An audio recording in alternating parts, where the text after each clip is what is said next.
start. Israel Unfiltered. That is what we're going to be talking about today, a topic of controversy for many, understandably so. I'm here accompanied by Chacho, my good friend. Thank you for being here. Yeah. Camilo brought it to my attention that, right now what was relevant and what was trending was a lot of controversy with Israel. And we're both, Christian advocates for anything that's good. So we figured we need to address the issue at hand, Right. I had no idea. Camilo had to call me. He's like, remember I was driving. You're like, hey man, have you heard about everything that's going on with Israel? And I'm like, well, yeah, for the past 2,000 years, they've had issues. He's like, no man, like recently on social media. Yeah. And I also had to take a deep dive on it too. And depending on what kind of bias your algorithm had is what it sent you to. So we're gonna address this and we're gonna tread with caution. Hopefully God can guide us into give you guys a little more light on this subject. And I love that that's the crux of this episode and the message that we want to give, that God guides it, because one of the things that I'm not seeing too much is the proper Christian response. I feel like Christians right now are falling into two camps, either of blind support for Israel or on the other extreme of a hostile anger towards Israel, right? I believe that when we look to scripture, when we look to what God tells us, we can come away with a different conclusion, right? And so that's one of the things that we wanted to talk about. You also touched another important point about the algorithm. Right? It's possible my algorithm is cooked, y'all. Because a lot of this stuff has been coming up on my algorithm. I've been trying to formulate my thoughts around it because I want to do this topic justice. I believe that this is something that people need a little bit more of a prudent take on, and I'm not seeing too much of that online. I'm seeing, like I said, either or. I'm seeing the crazy conspiracy, anti-Semitic part of the algorithm, and then I'm also seeing the blind support that is well intentioned, but perhaps lacks some context. Right. So with that being said, we want to get into this, and one of the first things that we wanted to talk about here was the distinction between Judaism and Israel as a nation state. Right. I kind of wanted to lay the groundwork, right? Because one of the things that's happening is that people are conflating Israel as a nation state with Jews and Judaism, and that's why we're seeing this rise of anti-Semitism. Right. Now, any thoughts on that, Chuck? So check it out. When me and Camilo were talking about how we're gonna address this and what angles to give, because obviously. At the end of the day, what makes people viral a lot of the times is honestly how controversial they are. They'll lean super far left or they'll lean super far right. They'll lean super Judaism or they'll lean, hardcore Christianity, American Christianity. Right. And so it's not that we don't want to stand on firm ground on either side. I feel like we can help you guys find a middle ground. Right. Help you find a non-bias, nothing pushing towards either side. We're going to give you the facts, and then, let God help you figure out what you're going to, land on. Right. Yes. And that's where it gets tricky, man, because like you said, as far as Judeo-Christians, they think that interprets into backing the Israel state, like the state of Israel. Right. And so you're like, well, I agree with everything that Israel does because of X, Y, Z. It's like, they're humans, man. Right. The same way we can't agree with everything. Let's even our role models, our parents. Our parents aren't perfect either. Right. We can't stand and back human beings, period. Right. The only person that we could stand behind is Jesus Christ, Amen. So on that point. There was two verses that I wanted to share with you guys that are really that are leading that are the spirit behind this conversation. One of them is Proverbs 18:13. If one gives an answer before he hears, it is folly and shame. On Proverbs 14:15. The simple believe everything, but the prudent gives thoughts to his steps. Yeah. Right. And so that really is the spirit behind this, because this is one of those topics that it's really easy to get carried away in either direction. Yeah. Right. Yeah. I'm seeing lots of people online talking about they're ready to go on a crusade and all this stuff. Conspiracy theories. Yeah, and then you're seeing, that and all of that is conflated with the conspiracy side of the algorithm, and that content, it's designed to be compelling. It's designed to make you believe and the agenda they're trying to push. It's designed for virality. Yeah. Which is what you just mentioned. Humans are attracted to drama. Right. I mean, William Shakespeare, the reason why he was so popular was because, he started introducing a lot of drama. And so, like I said, controversial topics go viral, right? Yeah. For us, I'm a mechanic by trade. And I tell this to Camilo, anytime we approach the different conspiracy, what was it? The dancing Israelis conspiracy, sure. 9/11 conspiracy, all these different things that you're going to see now. We apologize. We're going to give your algorithm a new look. Hopefully you can navigate through the truth. But I tell them, look, I'm a mechanic by trade. Okay. When we're diagnosing a machine, there is the most simplest answer. The most simplest thing is going on with that machine. Yeah. 99.9% of the time, it's something that's super obvious. It's like pretty rational. There's a lot of reason behind it. It's just something broke, Yeah. Then there's the other 0.01% where we've gone chasing a ghost, electrical issue. We've chased computers. We've thought that, the craziest thing was happening. The machine got hit by lightning, And honestly, at the end of the day, we end up finding out that it was the dumbest, most simplest thing, a broken wire. And there we were condemning a $2,000 computer, Yeah. And that's the same thing with these conspiracies and all these craziness that's going online. It's compelling. Yes. It's fun, as a mechanic, like I say, it's fun to think, oh my gosh, there's something electrical, there's something going on with this computer. And it's compelling to go down that rabbit hole and end up in the dark web of the Israel state is behind everything bad that has ever happened in the United States, Right. But the truth is always, not always, the truth 99.9% of the time is usually the most simplest thing that happened. There was genuine hate. Yes. We talked about it with the Charlie Kirk thing, the assassin. There was a bunch of controversy going on through it. Yeah. And it was like, so-and-so was behind it and this and that. And it's like, no, we found out on our Facebook pages that there was genuine hate enough for someone to pull a trigger. That didn't have to go too far. You know what I mean? Right. So, we're trying to, we're trying to ground this conversation. We're trying to ground this conversation. Yeah. Like, get it under control. Right, you know what I mean? I think another important point here when it comes to the algorithm and all that, have you heard of the dead internet theory? No. So I came across this video recently called the dead internet theory. And this was about 3 years ago. So the numbers are probably worse by now. And it was sharing about the fact that over 50% of the engagement online is done by bots. What? Over 50%. No. So, guys, and this is verifiable. This is something that you can fact check for yourself. Don't take my word for it, right? Yeah. There is bot farms that a lot of governments, corporations have an interest in creating to push their own narrative, to push their own agenda, right? And so, with that being said, we need to be hyper skeptical when we see that there's like lots of people engaging, saying similar types of things in regards to a certain subject, right? That messes with our, as social creatures, that messes with our wiring. When we see that there's lots and lots of people supporting something or feeling really strongly about something, that's compelling to a lot of people. Yeah. That is evidence of something for a lot of people. Yeah. When in reality, it's fake, right? So come on, we gotta touch grass every now and then. Yeah, definitely. And I'm guilty of it too. I'm not pointing fingers here.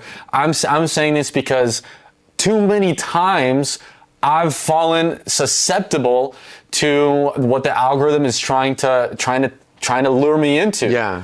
Right? No, same here, man. Like, I don't think I'm like wiser and Camilo calls me to see what I think about this, conspiracy, whatever. I don't think that like, oh, I have all the answers. Listen, I've gone to get a pretty reliant on ChatGPT. Sure. Okay. But then I'll start asking ChatGPT certain things, and I'll notice that it'll pull sources from far left media outlets. Yeah. The Washington Post, CNN, all these different, which, it's fine to get it's nice to get a middle ground, right? Yeah. I'm not saying always rely on right-sided media outlets. Right. But you have to be aware of where these sources are coming from. And you have to be awake to something that's pushing you too far to one side. If it doesn't find that middle ground, like be skeptical immediately. Yeah. And so sometimes I'll have to ask Grok to give me the same. Ask it the same question. Hey, what do you think about this? And then I'll see where it's fact checking from, and it's pretty neutral. It's not even far right. It's pretty neutral. Yeah.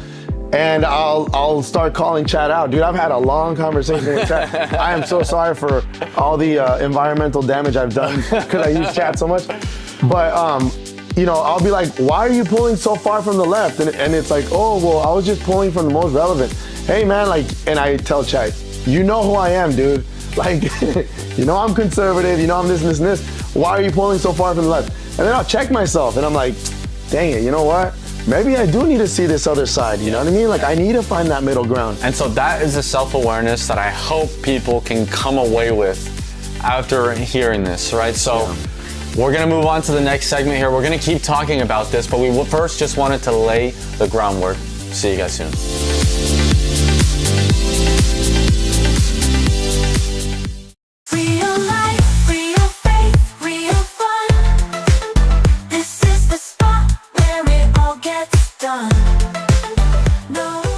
All right, now that we've laid the groundwork for this obviously controversial topic, we wanted to give you guys some ideas of how you might understand this, both from a biblical perspective and from a geopolitical perspective too.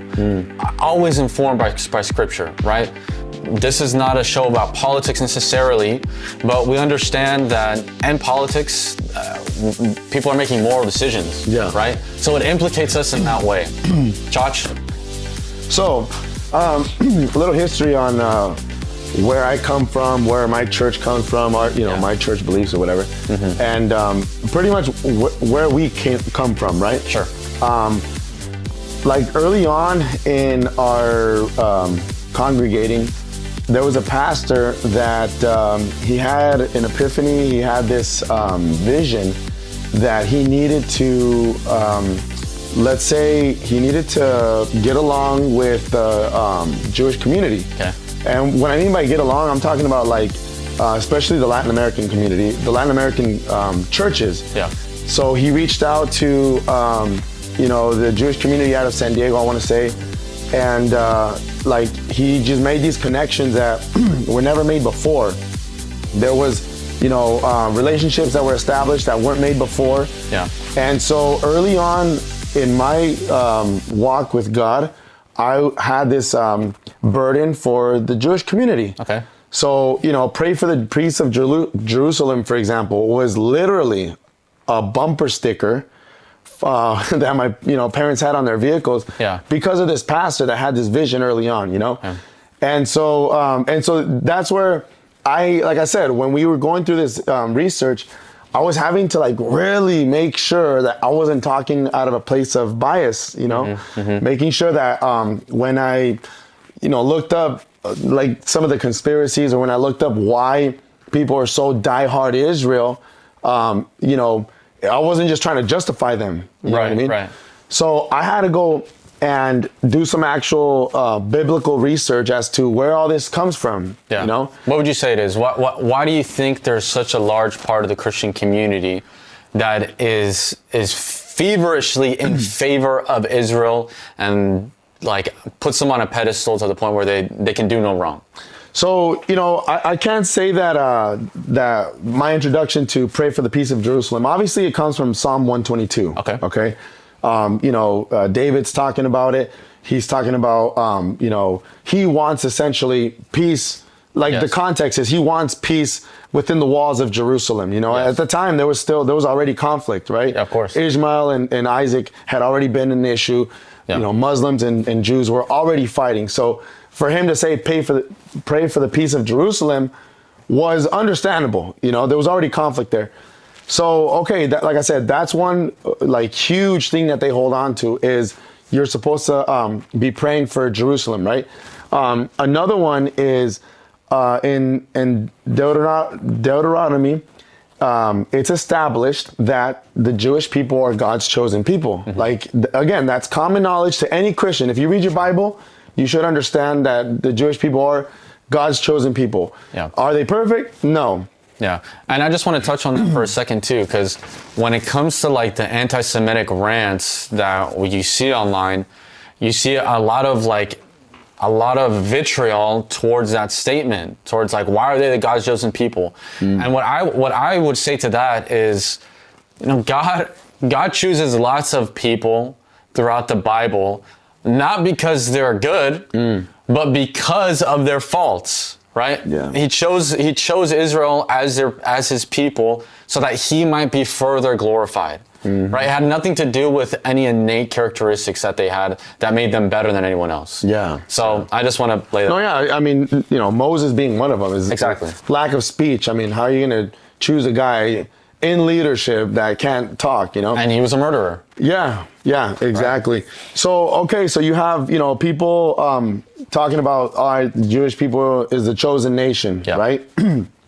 And the other one is, you know, in that same Deuteronomy verse, at the end of it, it talks about how, and if like essentially the nations against you will be condemned.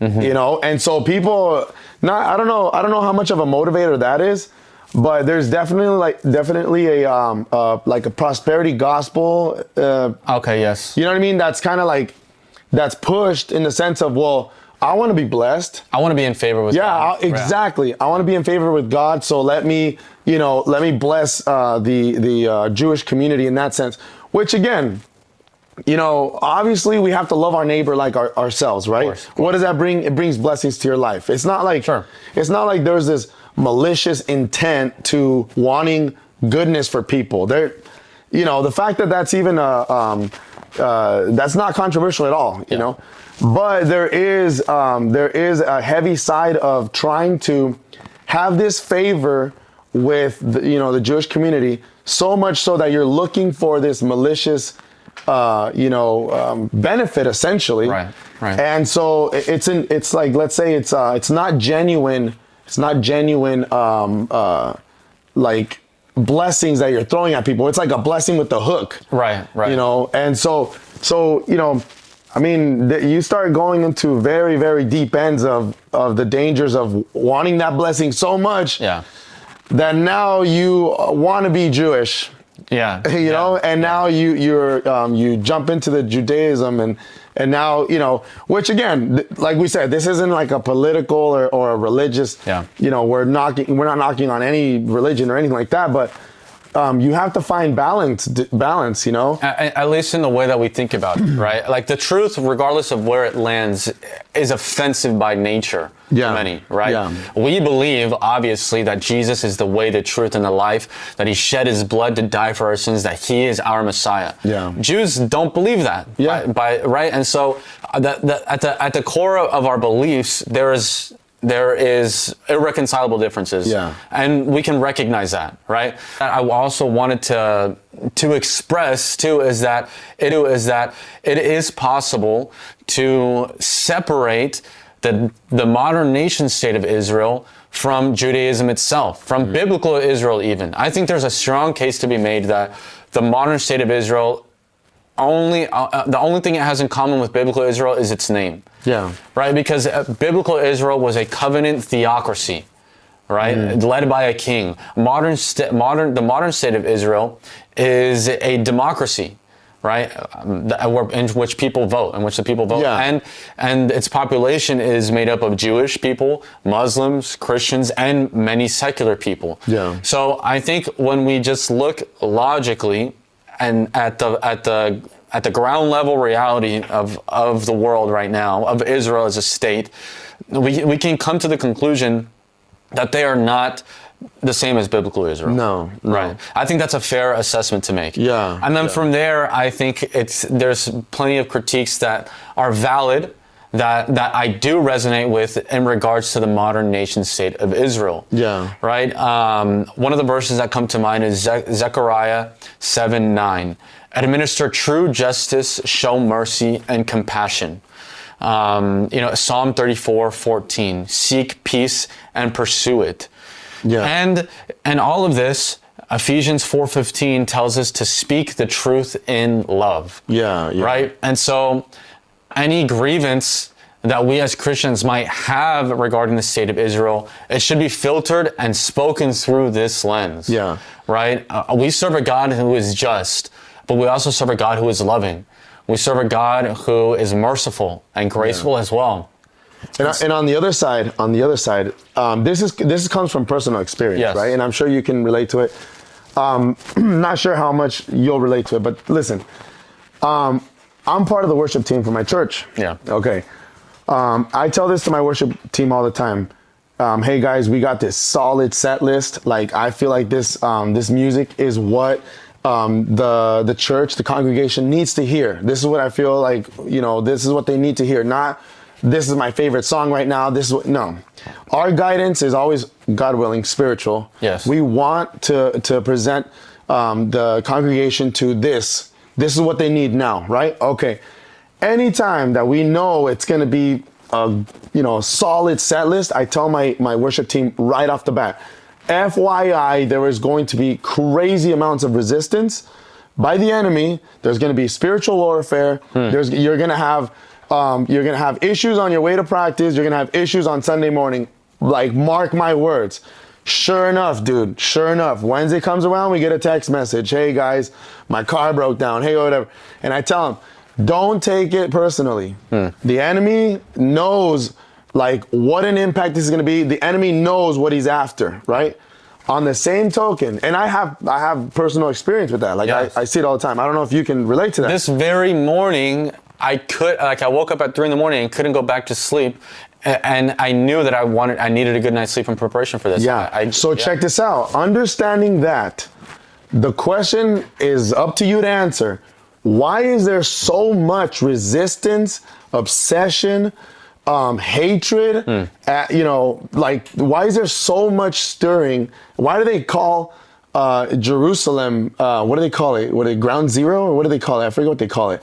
I know 9/11 they call it 9/0, but Jerusalem they call it the center of the earth. Of the world. Yeah. Center of the world. Yeah. Why? That is a legitimate question to ask. Yeah. Why is there so much obsession, and why is there so much resistance within that state? You can call it a state, but like, you have to be able to admit that there is a lot happening there. Of course, it's an emotionally charged topic for a lot of valid reasons. Yeah. Right? I think as Christians, if we find ourselves in either of these two camps, we're missing the point. Yeah. And that's really the essence of what we want to communicate here, is that the Christian response is being lost. Yeah. The true Christian response is being lost within all this. Not to say that we are the arbiters of the truth or anything like that. Yeah. But we are seeking it earnestly, and we hope to be able to transmit that to you guys. So we are going to dive into the conspiracy side of things, what is true and what isn't, on this next segment. So stay tuned. We'll be right back.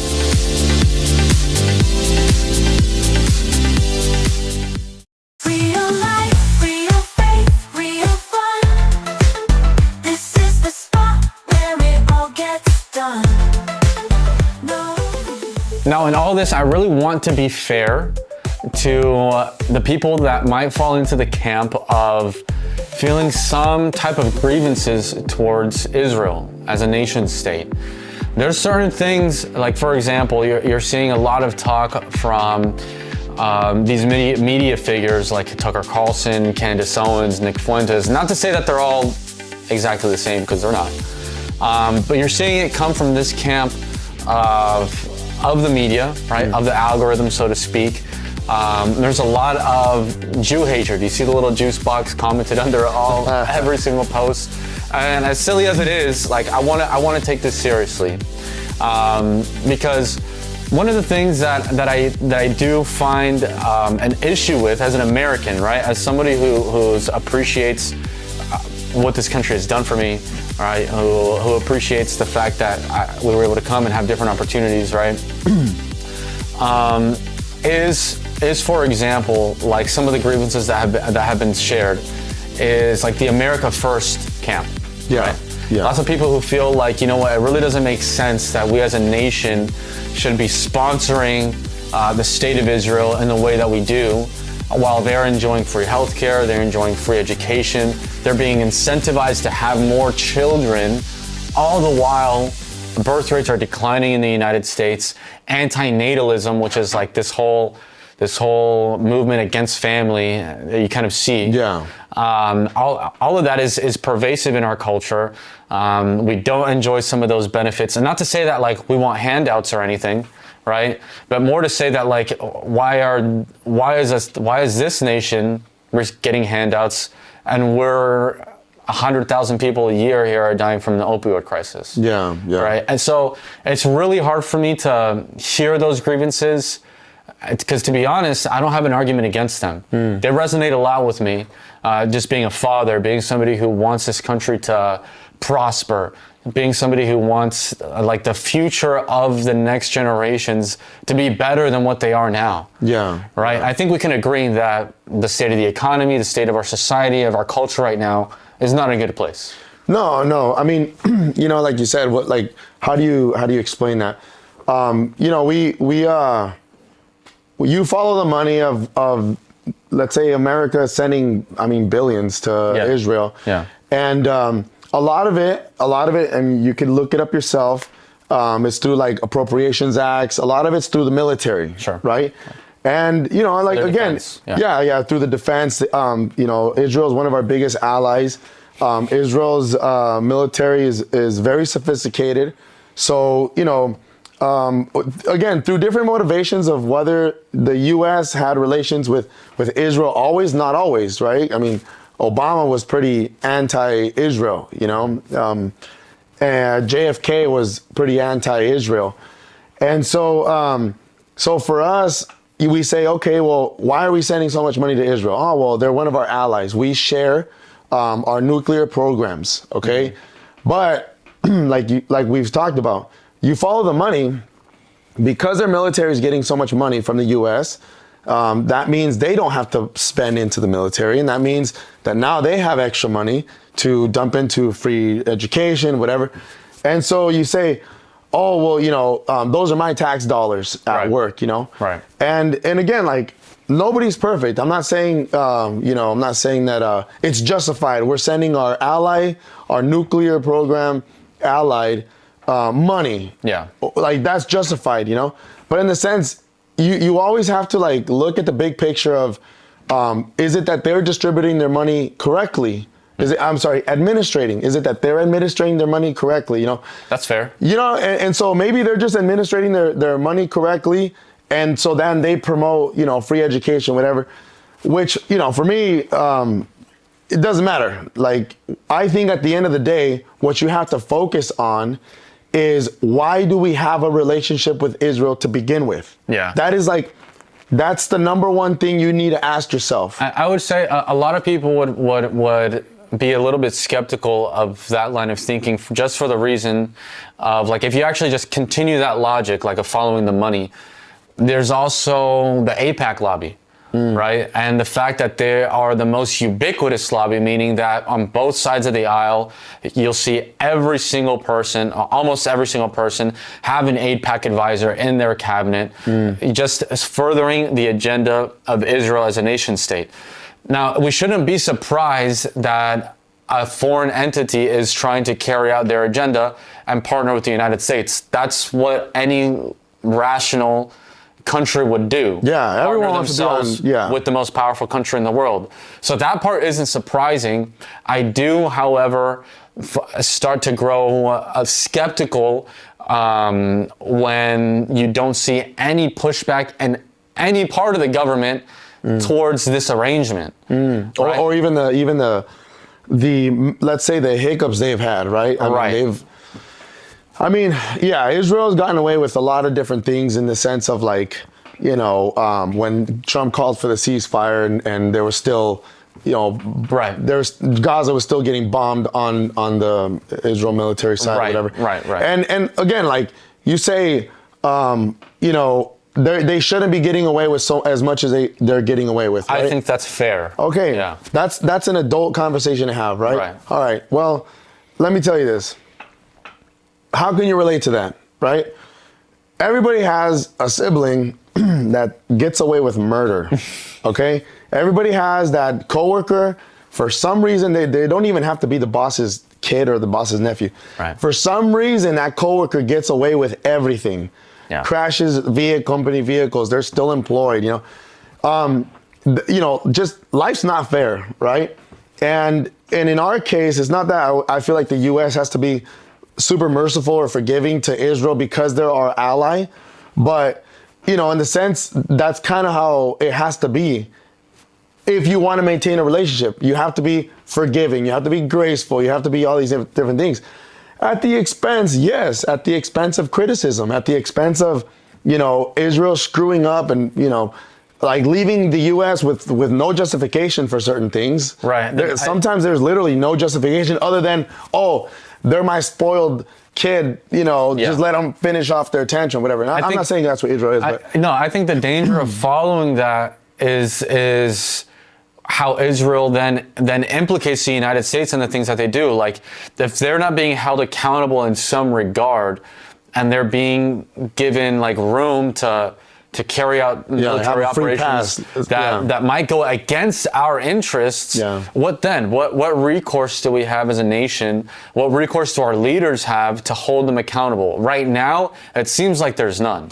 Yeah, I mean, what are they going to do? Like, stop sending money for the nuclear program? Like, I mean, it's. I don't know the answer. Yeah. I'm not saying that we have the answer. I'd have to talk to Trump, dude. Yeah. Okay. And I wanted this to lead to like another important aspect of this, and it's how online, more than anything, we're seeing these criticisms of Israel start to conflate with Jews and culture in general, which I think is a very dangerous path to walk. Not to say that there isn't some kind of truth behind it, but like, okay, for example, Hitler used to say all these things about how in every corner of his culture, wherever there was any pedophilic literature, whenever there was any literature around like transgenderism, and all the depraved corners of his culture, he would find Jews behind it, right? A lot of people are drawing parallels now today about how, the owners of Pornhub, the owners of OnlyFans, the owners of Weed Maps, the owners and the producers behind a lot of major record labels that produce music that we would consider to be, antithetical to Jesus Christ. A lot of them are Jewish. We recognize that Jewish representation in media that they're overrepresented in media. And so a lot of these parallels are being drawn, but what I want to make sure that people understand is that we cannot come to the same conclusions that people have in the past. Yeah. Right? You hear a lot of talk online about how, they've been kicked out of 110 countries, 109 countries. How is it everybody else's fault and not theirs? Right? You hear tropes about how Jews are behind the central banks of like all these countries, and that's like the high interest rates that they charge are the reason that so many societies have collapsed in the past.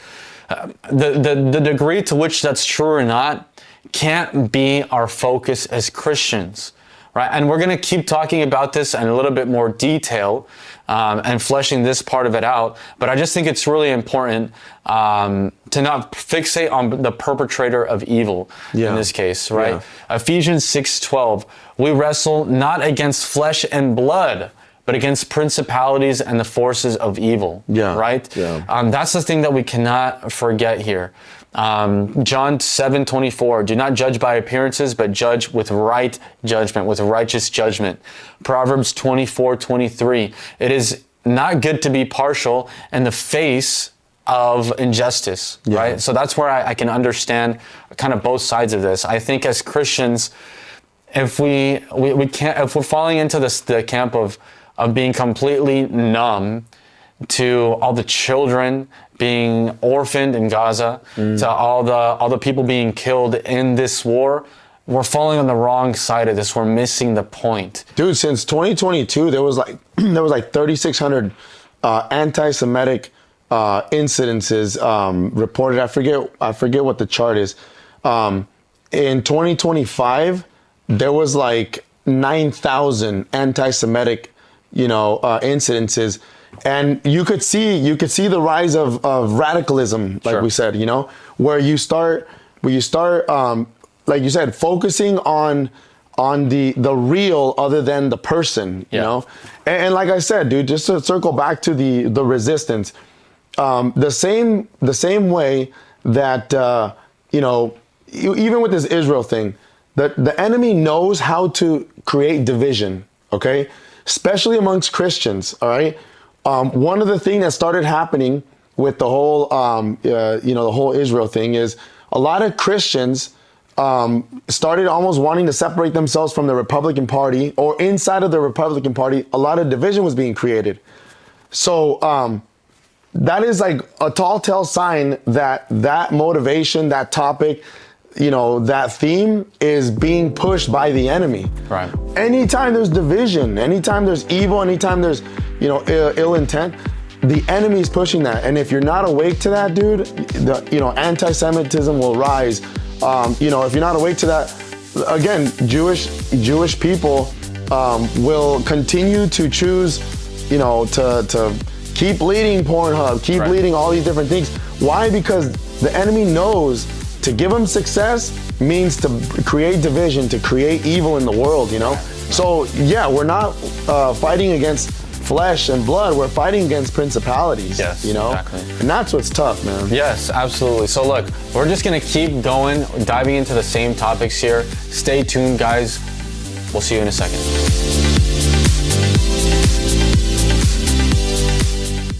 Real life, real faith, real fun. This is the spot where it all gets done. No. It's a new year, new goals, and the opportunity for a fresh start. Now, we are going to be getting together at Lake Avenue Church with Radio Inspiración, and we wanted to invite you to a special event on January 10th, starting at 9 in the morning, called A New Beginning. Now, this is going to be an opportunity to learn and share with other people who, like you, want to have a fresh start. And more importantly, they want to align their goals with what God has in store for them. Now, Chacho and I are going to be there. We're really excited. We're going to be having different activities, games, prizes for you guys to win. And we're going to be talking about what God has in store for us in 2026 in our relationships and all the goals that you guys have planned for yourselves. Now, there's going to be some cash prizes for you guys too, so you guys don't want to miss this. We're really excited to interact with you guys. We'll see you there.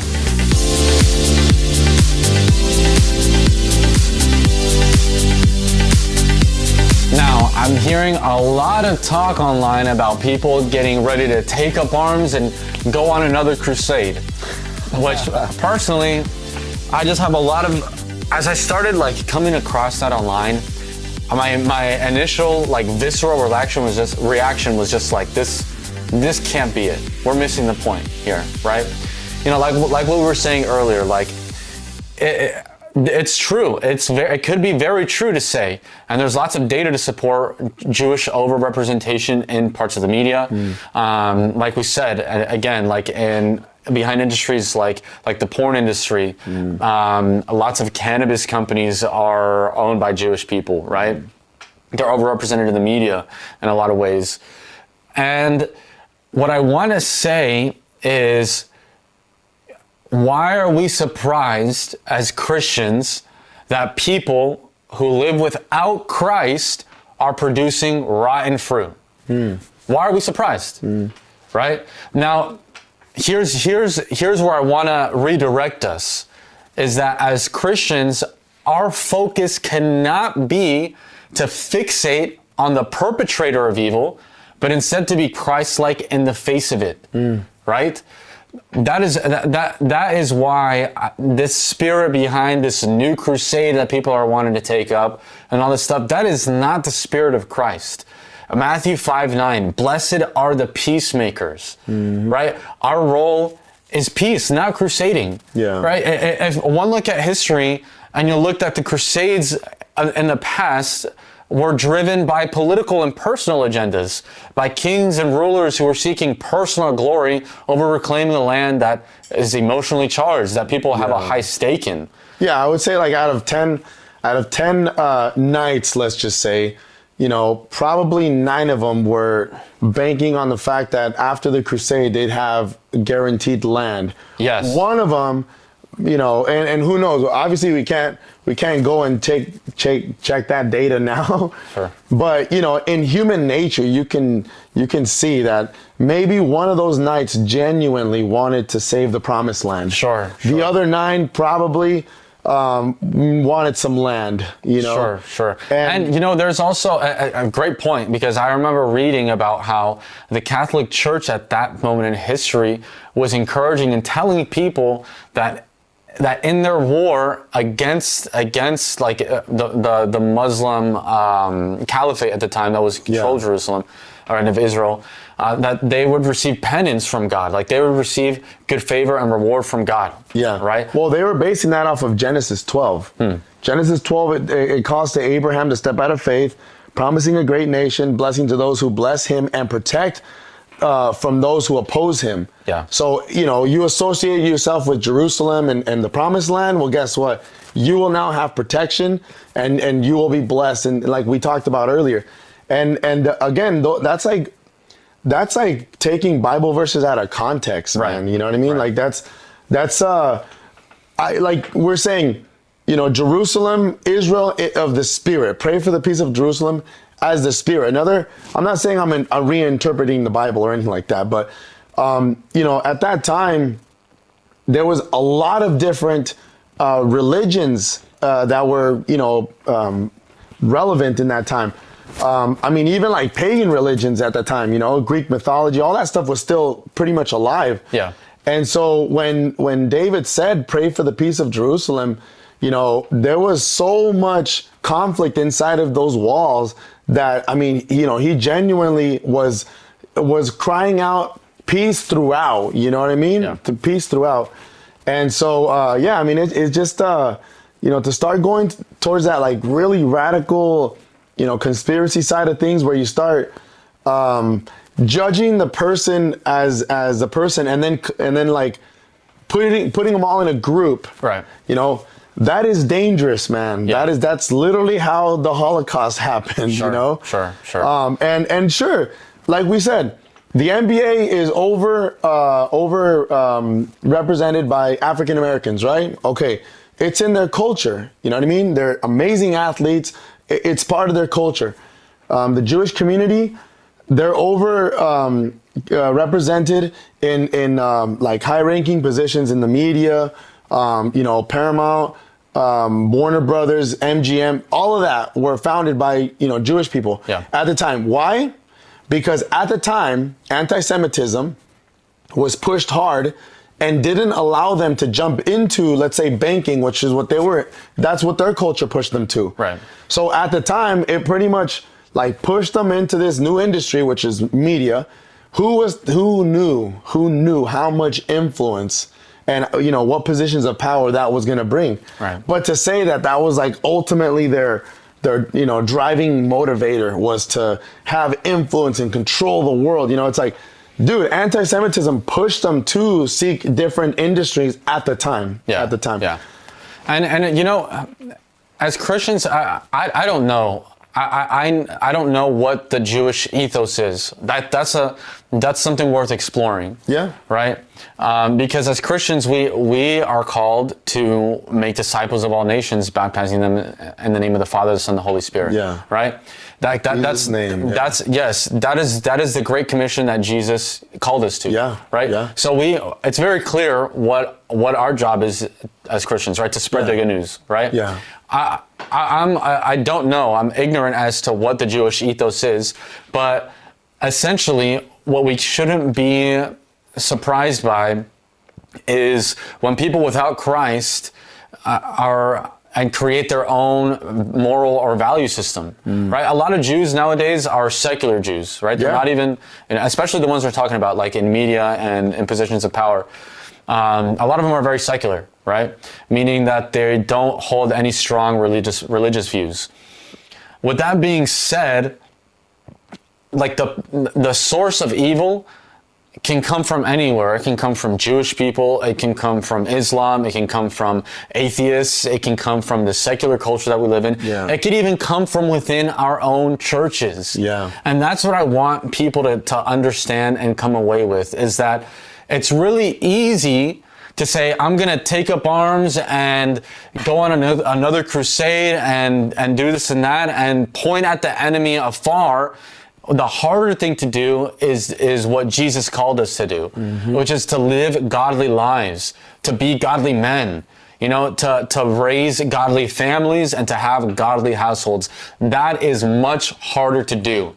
And quite honestly, one of the ways that I know that the spirit behind a lot of this Jew hatred is not of Christ is because when I see those posts about, oh, I'm ready to go on a crusade and all this stuff, you see people in the comments saying, I'm atheist or I'm agnostic, but I'll go behind a crusade. Like people who don't even care about what the Bible is trying to encourage them to do, but they're wrapped up in the hatred and are willing to run with it full scale. Yeah. That's how you know that this is not a spirit of God. I was talking to another friend of mine the other day about like just the spirit behind this, and we were talking about how Christianity, when it first started, the first 300 years of the church, there was no Bible, right? It was and there was no conquest. It's not a religion that spread through conquest, that spread through arms. Yeah. Right? It was as a religion that spread through the hearts and minds of the people that were spreading it. Yep, right? Ethiopian went down to Ethiopia. Correct. Spread it beautifully. And look, we are totally aware that in history there was, let's say ill intent behind spreading Christianity, right? People exploiting the gospel. Yeah, exploiting. We're not using the Lord's name in vain. Yes, we're not ignorant to the fact that like we just said, some of the crusades, 9 of them were pushing, Christianity and conquering different nations for the mere fact that they were going to be, profitable when they went home, right? We understand that.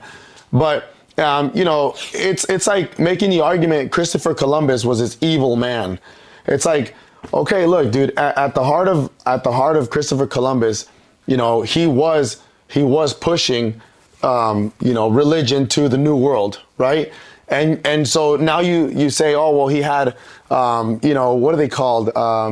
Genocide. Him essentially, he's accused of committing genocide and doing this and that and killing all kinds of Native Americans and this and that. So you throw the baby out with the bathwater and you're like, it's all evil. It's like, dude, we wouldn't be in this nation. We wouldn't be in this nation if it wasn't for,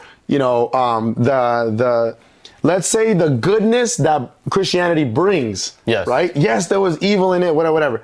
But like true Christianity has fruit. Yes. Right? That's it. That's it, right? And so Christianity, like to the point you're making, Christianity spread out correctly will bring good fruit. Yes. Spread out incorrectly will do what?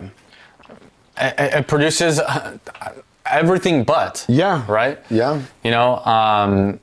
And if we want to really distinguish ourselves from these other religions, like take Islam as an example. Yeah. Right? Islam is a religion that spread much faster than Christianity in its first 100 years, but it was through conquest. Right? That is not the Christian message. That is not what Christ called us to do. At no point was Jesus drawing up military plans with his disciples. Yeah. That is not what they were doing. It's what the Romans thought they were doing. Yeah. And that's in the Old Testament, that's what was happening too, right? Like again, you know, we're talking about Jesus Christ. We're not talking about Joshua, you know, going out and conquering Jericho. We're not talking about how, you know, they tried conquering Gideon and all that stuff. It's a whole other That's podcast Old episode. Testament stuff, dude. We're not there anymore. You know what I mean? Like, we've been introduced to our Savior. To a new covenant. Yes, a new covenant. Exactly. So listen, guys, we know that you guys probably have a lot of thoughts and emotions about this, understandably so. And we want to understand more.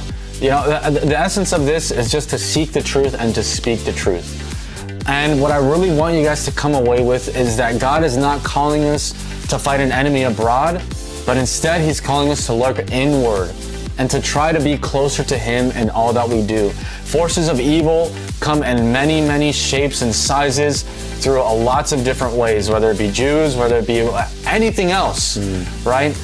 Forces of evil are always trying to separate us from God. And our focus should be to remain close to Him so that way He can give us wisdom to navigate the complexities of this world and the prudence and the knowledge of how to actually be in the face of all this chaos. So thank you guys for staying with us throughout this episode. We hope that it was informative and enlightening in some regard. And we want to hear from you guys. What do you guys think? What should the Christian posture be in light of the Israel problem? Yep. Real life, real faith, real fun. This is the spot where it all gets done.